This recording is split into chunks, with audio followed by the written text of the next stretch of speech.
While the world continues to progress technologically, I swear by Allah, faster than its growth in technology, it is retrogressing morally and spiritually.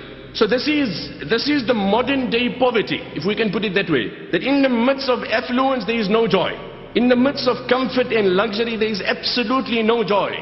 And perhaps the hadith of Nabi sallallahu alayhi wa sallam, when Nabi Kareem sallallahu alayhi wa sallam held the hand of Abu Dharr, and he said, Ya Aba Dharrin, atara anna kathrat al-mal huwa al-ghina, wa qillat al-mal huwa al-faqr. O Abu Dharr, do you consider excess of provisions as wealth and lack of provisions as poverty? I said, O Nabi of Allah, that is the apparent definition of wealth and poverty. That if you have lot, you are successful, you are healthy, you are prosperous. And if you don't have, then you have a depressed life, you have a sick life. Nabi alayhi salam said, no, Abu Dharr, you have your facts muddled. Let me set the record correctly. Nabi alayhi salam then said in the riwayat of Ibn Hibban, إِنَّمَا الْغِنَى غِنَى الْقَلْبِ وَمَنْ كَانَ الْغِنَى فِي قَلْبِهِ فَلَا يَضُرُّهُ مَا لَقِيَ مِنَ الدُّنْيَا. No, Abu Dharr, wealth in essence is the contentment of heart. And no Niagara Falls and no Victoria Falls can give you that contentment that is divine from Allah. وَمَنْ كَانَ الْغِنَى فِي قَلْبِهِ. The one who has contentment in his heart, فَلَا يَضُرُّهُ مَا لَقِيَ مِنَ الدُّنْيَا. Then no amount of calamities and tragedies will harm this man, will depress this man. You see, it's got nothing to do with wealth. It's got nothing to do with health. مَنْ عَمِلَ صَالِحًا مِّن ذَكَرٍ أَوْ أُنثَى وَهُوَ مُؤْمِنٌ فَلَنُحْيِيَنَّهُ حَيَاةً طَيِّبَةً وَلَنَجْزِيَنَّهُمْ أَجْرَهُمْ بِأَحْسَنِ مَا كَانُوا يَعْمَلُونَ. In fact, the ayah that I recited that I really want to explore, and that is what Allah says, whoever will obey Allah, Allah promises a good life. What is the definition of a good life? It's the perception that it's a healthy and a wealthy life. Let's define. Let's have a common definition of a good life. And on the other hand, Allah says, whoever disobeys Allah, Allah will give him a narrowed life. The apparent life that the kuffar have is wealth, affluence, comfort, fame, luxury. And yet the Quran says every kafir has a narrowed life. And the believers, Allah says, those who obey Allah, they will have a good life. The most deserving for this good life is the galaxy of the prophets and the noble companions of Nabi alayhi salam, because the quality of iman and amal salihah was found in them to the highest extent. Nobody could have this more than them. And hence we do not find health and wealth common amongst all the prophets. At times perhaps it could define a good life, but it doesn't necessarily entail the total definition of a good life. Perhaps Allah gives it to some. Allah gave it to Sulaiman alayhi salam. What a kingdom, what a dominion, what a vast empire Allah had given him. Scholars write, two things define a good life and a content. This is the definition of a good life which Allah promises. The first is that whatever situation comes in your life, Allah gives you the ability to focus on the reward promise in that challenge in Akhirah. What does Allah give you? A challenge comes on you. The definition of a good life is Allah enables you, Allah empowers you, Allah enriches you. This is not something that I can say or you can purchase. This is divinely inspired. Allah enables you to focus. This is the challenge, this is the calamity, this is on me in my life. This is what my Allah has kept for me in Akhirah. And the second thing that defines a good life is that Allah gives you contentment. Now let's just briefly run through the life of Ayyub alayhi salatu wassalam. Allah had given him health, wealth, comfort, luxury, affluence. You name it and he had it. 80 years of total prosperity. Thereafter Allah decided to test him. Allah tested him in such a way, Allah took everything. Allah took all his farms, all his orchards, everything burnt away.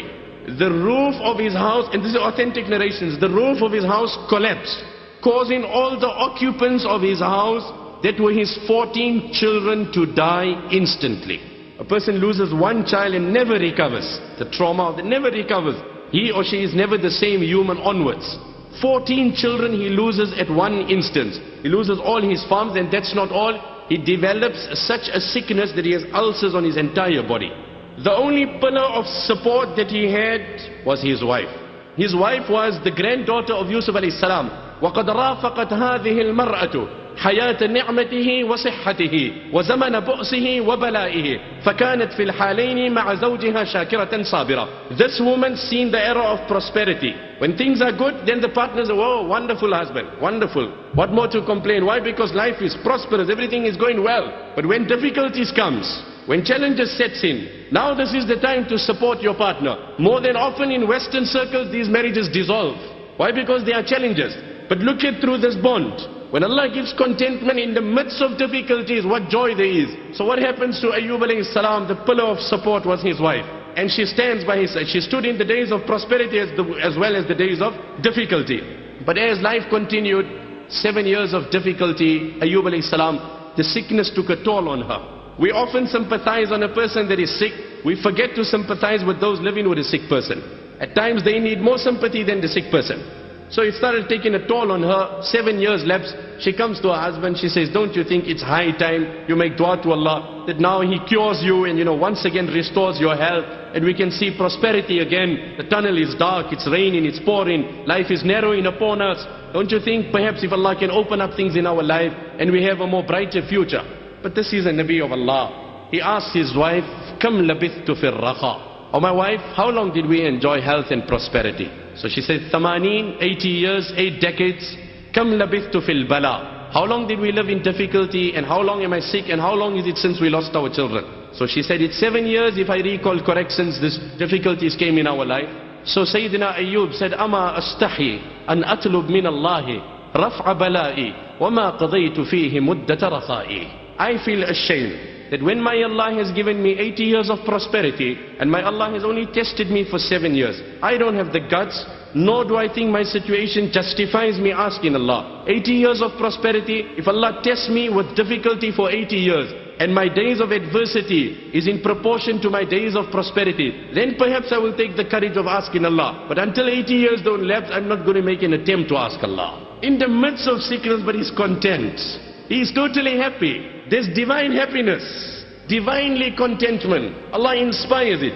وَمَنْ كَانَ الْغِنَى فِي قَلْبِهِ. The one who has contentment in his heart, no worldly condition will depress him. Conditions will come upon him. Conditions will come upon him. Like they say, having Allah on your side does not mean sailing on the ocean with no waves. It doesn't mean that. But having Allah on your side means sailing in such a ship which no storm can sink. That is what it means. It doesn't mean you will not have storms. You will have storms, you will have waves. But when you have Allah on your side, no storm will sink that ship. That is divine contentment that Allah will give. And nothing of the world can give you this. It was after 7 years, however, when he saw his wife resorted to taking from her hair and selling it, that he said, Rabbi, massani al-durru wa anta arhamur rahimin. Even look at the way that he asked Allah to cure him. He didn't say, oh Allah, cure me. Oh Allah, you have harmed me. Oh Allah, you brought this sickness, take it away from me. No, no, no. He said, oh my Lord, harm has afflicted me. He didn't even attribute it to Allah subhanahu wa ta'ala. Wa anta arhamur rahimin. And you are the most merciful. Allah says, فَكَشَفْنَا مَا بِهِ مِن ضُرٍّ. We took away all the harm away from him. وَآتَيْنَاهُ أَهْلَهُ وَمِثْلَهُمْ مَعَهُم. We gave him his family back and his children back and double their amount. We gave him wealth. Grasshoppers, like the shape of grasshoppers of gold, began to rain onto Ayyub alayhi salam. He used to pick him up. And he used to, more than what he had. It's in the hadith it says that he would go around and picking as much as he can so quickly. And then Allah sent Jibreel alayhi salam and said to him, Ya Ayyub, are you not already being given enough blessings? Why are you trying to hog everything up? In other words, take all it. Don't worry, we're giving you blessings. Why are you so quick in wanting to gather it all? He said, Ya Rab, who is there that can take enough of your ni'mah, enough of your blessings? I'm gathering your blessing, Ya Rab. So a Muslim, Allah loves to see his servant taking from his blessing. He loves it. And thanking Allah for his blessing. If when in the hardship, they also thank Allah and they are patient. Hence it is a perception, it is a deception, it is a delusion that if I am healthy and I am wealthy, I am successful and I am content. هي القناعة فالزمها تعش ملكا لو لم يكن منها إلا راحة البدن. It is contentment. Grab onto it. I swear by Allah, if you have it, you're a king without a throne also.